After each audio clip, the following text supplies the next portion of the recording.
How did you feel as a player about all these mega auctions? Because Hated it. right? I hated Fans it. mostly fans dislike it because it breaks team culture. So more than that, no, you're treated as a commodity, Yaran. And each of the teams make a whole lot of money every year from the IPL. Like I think their revenue is massive. If you compare the amount that the players make compared to the revenue that teams make, yeah, players in the total make 100 crores. What's earned by revenue per team every year is in the thousands of crores. And one is to live within that disparity when the cricket and the quality of cricket is what is bringing in the money, right? To live within that realm of disparity, while at the same time being treated as a commodity, it's not a good feeling. It is not a good feeling. And your level of significance is dictated by how much you get sold for at the auction. So if you're unlucky and you're not sold, that means you're not good enough. That is not true. Not true by any sense of the word. And it's such a deeply frustrating aspect of the IPL.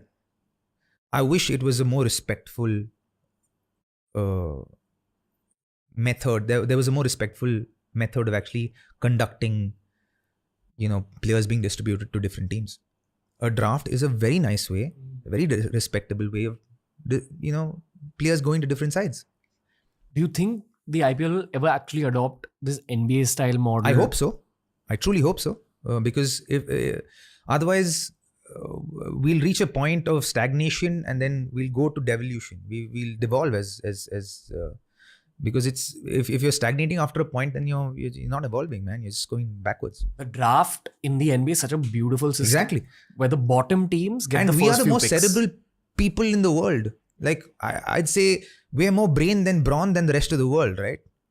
And when we have the wherewithal, why aren't we exercising it? And that's my thing. We can, like, even within that draft system, we can take that draft system and make it into such a beautiful hybrid that it serves everybody. The players, the teams, the franchises, the BCCI, everyone. You can serve everybody, the whole ecosystem. Just so that the cricket fans who are not familiar with the NBA understand what the draft is. Basically, the NBA is the professional version of basketball. Then there's the college version of basketball. And the top college athletes every year enter the draft. The teams that finished at the bottom of the NBA choose from amongst the top guys from the college level. Therefore, there's kind of an equilibrium maintained within the NBA. As in, teams will go into growth. Quality. Phases. Yeah. The quality remains the same in a sense, And they can do that. Say, I heard talks about 8 retentions that all the teams want. Great. Have your 8 retentions. And then teams that do last, give them the first pick of the top players, yeah. You can actually just create, like, I'm sitting here, random thought, right? You can literally do that. And you'll create a much more even Stevens kind of,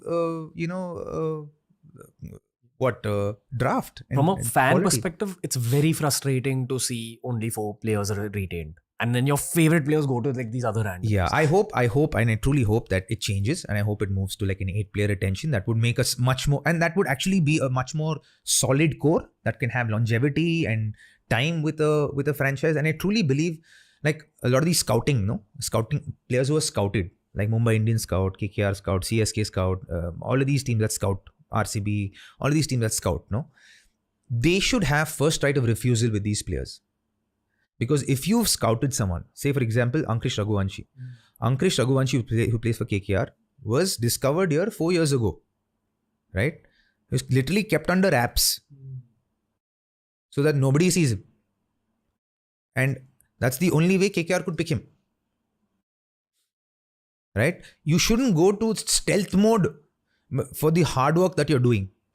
Like, that shouldn't become a part and parcel of the way of you exercising good picks that you've actually made, discoveries that you've actually made. You should have that first right of refusal to say, okay, I'm not going to use him, so you can have him based on the composition of your team. And all of these things just take a little bit of thought. It's a thought exercise that will land you to that space, and then you place it.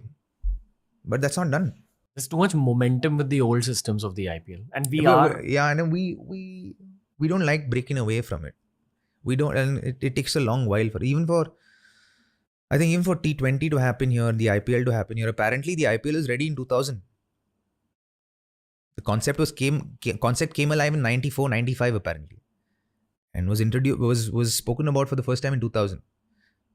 But happened only after the ISL happened and ICL happened. Sorry, so the ICL happened, and then that propagated this whole movement. Did you follow the ICL a little bit? No, right? Okay. No, because at that point I was young. I was 17, 18, and at that point, because it was banned by the BCCI, and I so wanted to make and I know I was already in the system. I didn't even pay attention.